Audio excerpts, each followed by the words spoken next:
केशव भूमि news. पहाड़ियों में बसा महाराष्ट्र के पालघर जिले का मोखाड़ा इलाका। यह इलाका जो है एक आदिवासी बहुल इलाका है। इस इलाके में अधिकतर जो है आदिवासी समाज के लोग रहते हैं। यह इलाका हमेशा कुपोषण और बेरोजगारी के लिए जो है प्रसिद्ध है और सुर्खियों में रहता है। भले ही ये पालघर जिले का इलाका हो, लेकिन अगर इस इलाके की बात करें तो यह नासिक से महज करीबन 50 किलोमीटर की दूरी पर स्थित है और इस क्षेत्र के लोगों का जो मुख्य बाजार है वो नासिक है।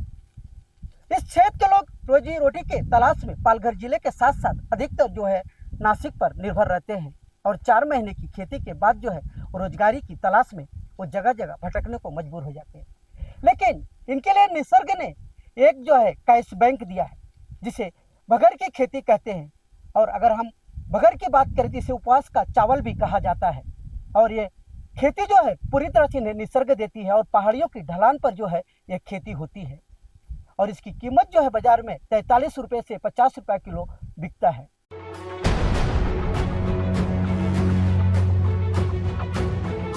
यह है पहाड़ियों के बीच बसा महाराष्ट्र के पालघर जिले का मोखाड़ा इलाका। इस दुर्गम भागों में पहाड़ियों के बीच बसे गरीब आदिवासी समुदाय किसानों के लिए बगर की खेती कैश बैंक बनकर उभरी है। जिले के जवार और मोखाड़ा जैसे दूर दराज के इलाकों में कई किसान बगर का उत्पादन करते हैं। इस साल मोखाड़ा तालुका के मोरचुंडी में स्थित तुल्यापाड़ा गांव के 100 से अधिक किसानों ने अपने खेतों में बगर का उत्पादन किया है, जिसमें उन्हें अच्छा और तुरंत आर्थिक लाभ मिल रहा है। बगर की फसलों के साथ साथ यहाँ के किसान नागली, चावल, उड़द, अरहर जैसे अतिरिक्त फसल भी उगाते हैं। वहीं ग्रामवासियों ने बताया कि बगर की खेती आदिवासी क्षेत्रों में बसे लोगों की आर्थिक स्थिति सुधारने में एक महत्वपूर्ण स्रोत बन गई है, विशेषकर जिले के उन क्षेत्रों में जहां अन्य फसलों की खेती में कठिनाई होती है। गरीब आदिवासियों के लिए यह खेती कई तरह से लाभकारी साबित हो रही है। जिले के मोखाड़ा जैसे पहाड़ी इलाकों में रहने वाले आदिवासी समुदाय के किसान नियमित रूप से पारंपरिक तरीके से बगर का उत्पादन करते हैं और ये अर्थात बगर की बुआई जुलाई माह में की जाती है। सामान्यतः ये 4 माह की फसल है तथा इसकी कटाई नवंबर माह में की जाती है। मुख्य रूप से किसान ओरई की 2 किस्मों यानी गोसीवरी और दूध मोगरा की खेती करते हैं। इस खेती की खास बात यह है कि इस खेती के लिए खाद पानी देने की जरूरत नहीं पड़ती है। बरसात के पानी से यह खेती हो जाती है। केवल बरसात में पहाड़ियों के ढलान वाले क्षेत्रों में इसके बीज को बो दिया जाता है, जिसके बाद अपने आप इसकी खेती हो जाती है। परंतु अधिक बारिश के कारण यह खेती नष्ट होने का भी डर रहता है। यहाँ के किसानों को इस फसल को बेचने के लिए बाहर जाने की जरूरत महसूस नहीं होती है। फसल तैयार होने के बाद व्यापारी खुद इन किसानों के पास आते हैं और इस अनाज को खरीदते हैं। व्यापारियों द्वारा इस अनाज को 43 रुपए प्रति किलो के हिसाब से खरीदा जा रहा है, लेकिन बाजार में यह 50 रुपए से भी ज्यादा कीमत पर बिकता है।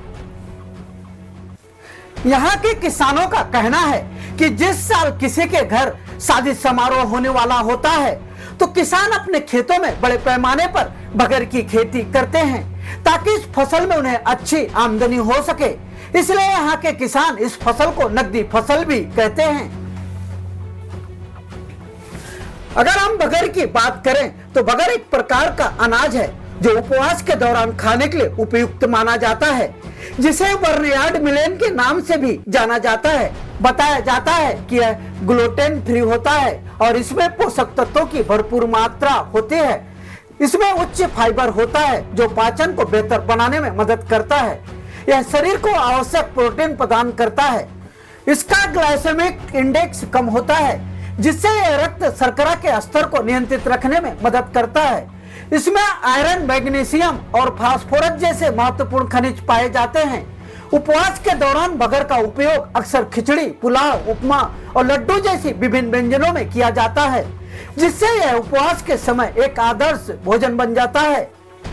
वहीं इस वक्त जो है हमारे साथ कुछ लोग मौजूद हैं, हम उनसे ही जानेंगे कि भगर की खेती से उन्हें कितना लाभ होता है और इस गांव के कितने एकड़ जमीन पर यह खेती होती है और इससे इनका कितना फायदा होता है। सबसे पहले आपको नमस्कार। नमस्कार, मेरा क्या नाम नाम आपका? पांडुरंग जयराम चौधरी, तालुका मोखाड़ा, जिला पालघर, गांव तुळेचापाड़ा। अच्छा, मुझे बताइए कि आपके गांव में भगर की खेती होती है जिसे कैश बैंक भी कहा जाता है। हाँ, इसे कैश बैंक क्यों कहा जाता है? क्योंकि ये जो रहती है हमारे यहाँ बगर की खेती है, ये जो किसान लाकर खले पर रखता है, जैसे कि यहाँ पर कटाई के बाद तुरंत इसको भेज देते हैं तो तुरंत पैसा आ जाता है उनके लिए, जैसे कि बच्चों की पढ़ाई के लिए हो या फिर कोई उसके ऊपर जो कर्जा हो, जैसे कि किसी का खेत लिया हो, किसी का देने का हो पैसा, उसके लिए हमारे यहाँ कैश बैंक माना जाता है। इसके लिए ये हमारे यहाँ बगर की खेती होती है और वो पूरी तरह से निसर्ग पर ऊपर रहती है। निसर्ग ने साथ दिया तो अच्छे तरह से होती है। और जो है जिसको शादी ब्याह करना हो तो अगले साल के लिए ज़्यादा तैयारी करके बगर की खेती और बढ़ाई जाती है, क्योंकि उनके लिए यही एक जरिया रहता है, क्योंकि यहाँ पर जो रोज़गार का साया नहीं है, पानी की उपलब्धि नहीं है, ये 12 महीने की खेती किया नहीं जा सकती। उसके बाद ये दीपावली के बाद इसकी कटाई होकर उसको बेच के लोग कई कई लोग जो है जो बाहर जाते हैं काम के लिए स्थलांतर होते हैं, कुछ लोग हैं तो गांव में रहते हैं, जैसे कि जो जवान है सभी लोग तो बाहर ही जाते हैं, जो बूढ़े आदमी है वो घर पर रहते हैं, उसकी रोप वाटे की तैयारी के लिए लग जाते हैं। और फिर ये हर साल का चालू काम है। हमारे यहाँ पर कम से कम 120 किसान है।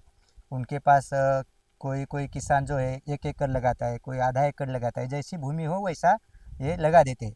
अगर किसी के पास भूमि ना हो तो दूसरे का भी लेकर और उसके भाड़े हुए तत्व पर लगा लेते हैं। अच्छा, मुझे बताइए कि ये किस तरह खेती होती है? ये पूरी तरह से ढलान पर होती है और बारिश के टाइम पर जैसे कि जून में इसकी रोप वाटिका तैयार किया जाती है और उसके बाद जुलाई में इसकी लगाई, जैसे हम खुद के लगाते हैं उसको, और उसके बाद रोपाई होती है। और जून में जैसे कि जुलाई में 15 जुलाई के आसपास जैसे बारिश का मौसम हो, अच्छी तरह से 8 दिन का बारिश है, उसी टाइम पर इसका लगा जाते हैं, बुआई की जाती है इसकी।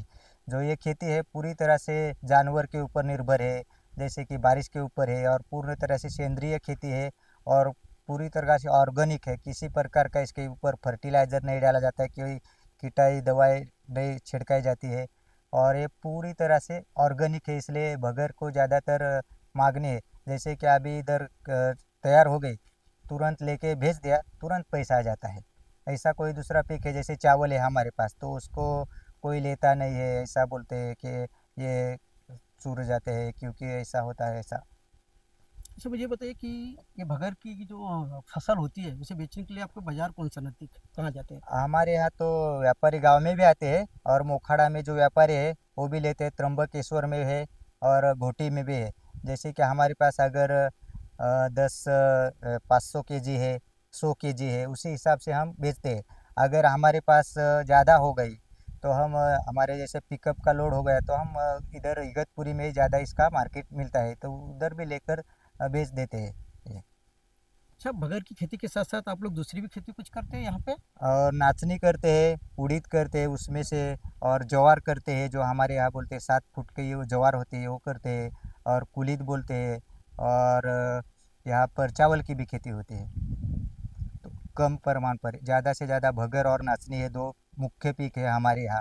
वही उसकी वजह से ये हमारा जो बारिश का टाइम है उसकी ओर निर्भरित है। अच्छा, ये मुझे बताइए, ये तो 4 महीने की खेती की बात हो गई, हम्म। लेकिन जो 8 महीने रहते हैं, इन 8 महीनों में आप लोग क्या करते हैं? अभी जैसे कि खेती हो गई, समाप्त हो गई, कि उसके बाद बाहर स्थलांतर करते हैं। जो हमारे यहाँ एमआईडी से है, सातपुर एमआईडीसी नासिक में पड़ते हैं, वहाँ से लोग आकर बैठ के गाड़ी में जाते हैं, उधर काम के लिए जाते हैं। किसी के पास अगर कुआँ है, किसी के पास पानी है तो वो थोड़ा फार प्रमाणित मूंगफली होती है यहाँ पर। हमारे यहाँ पर मूंगफली होती है, जो कोसंबाड़ कुएं के विद्यापीठ है वहाँ से जो लोगों ने इधर दिखाया, तो उसके बाद में वो मूंगफली का भी लगाते, जिसके पास पानी है वही। बाकी लोग तो ऐसा समझो कि हमारे यहाँ 120 किसान है तो उसमें से 25 लोग ये खेती करते हैं, तो 75 लोग बाहर स्थलांतर होते हैं।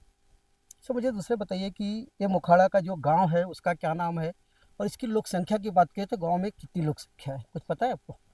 हमारे गांव का नाम है तुलेजापाड़ा और ग्राम पंचायत है मोरांडा। यहाँ पर कम से कम पहले जनगणना में था कि 1000 से 1100 के 1100 लोक संख्या है।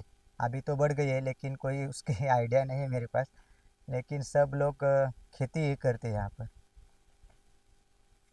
आपने देखा ये मुरांडा के गांव के एक पहाड़ी के निवासी है। इनका कहना है कि हमारे गांव में जो है अब 100 से ज़्यादा लोग जो है बगर की खेती करते हैं और जिससे उन्हें काफ़ी आमदनी होता है। और खेती का काम खत्म होने के बाद वो जो है नासिक है या दूसरे क्षेत्रों में काम के लिए चले जाते हैं। संजय सिंह, मोखाड़ा। अगर अभी तक आपने हमारे चैनल को सब्सक्राइब नहीं किया है तो अभी सब्सक्राइब करें और बेल आइकन को क्लिक करके हमारे लेटेस्ट खबरों से रहे अपडेट।